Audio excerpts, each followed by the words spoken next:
OPD सुरू झालेल्या आरोग्य मंदिराची पाहणी केली असता ती बंद असल्याची बाब आमदार संजय केळकर यांना ठाणे पूर्वेत आढळून आली।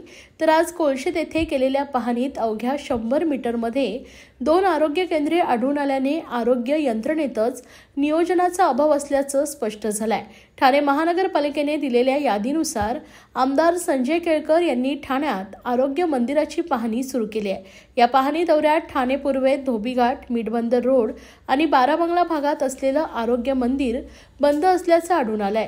आज आमदार संजय केळकर यांनी कोळशेत वरचा गाव येथील आरोग्य मंदिराची पाहणी केली। यावेळी आरोग्य मंदिर देखील बंद असल्याचं आढळून आलंय।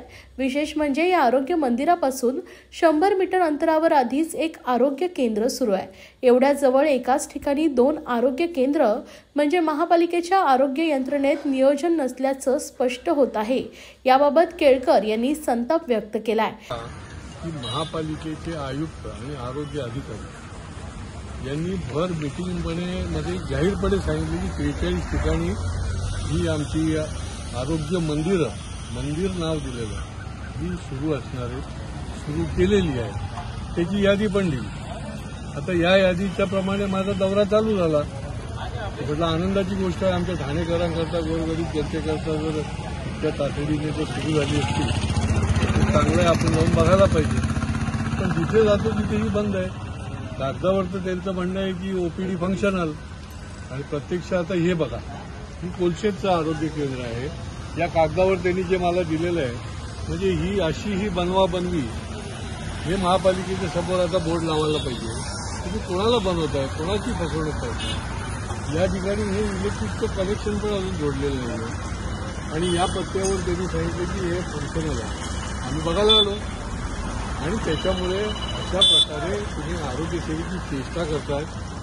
माझी आता ती काल सुद्धा काही ठिकाणी गेलो, आजही काही ठिकाणी जातो आहे।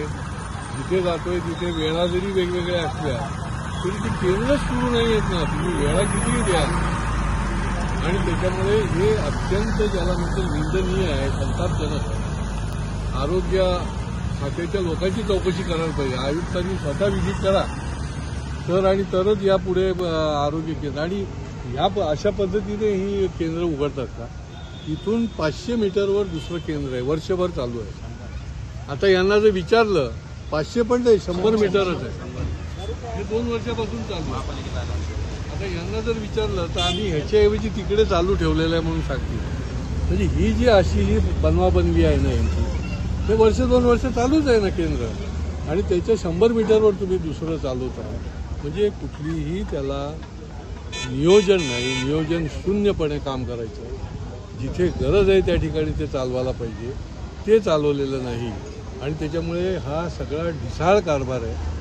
काही कुठलंही नियोजन नाही। सरकार पैसे देतं आणि त्याचा चौथा जो आहे ते करण्याचं काम हे लोक करत आहेत आणि त्याच्यामुळे या सगळ्या अधिकाऱ्यांची चौकशी व्हायला पाहिजे। कोणी ही जागा निवडली, का निवडली, कशाकरता निवडली, याची देखील आता चौकशी व्हायला पाहिजे। ज्या जागा निवडलेल्या आहेत त्या जागा देखील योग्य पद्धतीच्या त्या गावातल्या त्या स्लममधल्या लोकांना विश्वासात घेऊन निवडलेलं नाही। हे आता सेंटर जे आहे ती बोंबाबोंब आम्ही मारलेली 2 दिवसापूर्वी येऊन उभं केलेलं आहे। ही साफसफाई आता केलेली आहे आणि त्याच्यामुळे तुम्ही कशाला ठाणेकरांना बोलतो? योग्य पद्धतीने करा। थोडा 2 दिवस वेळ लागला तरी चालेल, पण खऱ्या अर्थाने लोकांना सुविधा देणारं आरोग्य केंद्र जे आहे, आरोग्य मंदिर ज्याला आपण म्हणतो, ते सुरू करा।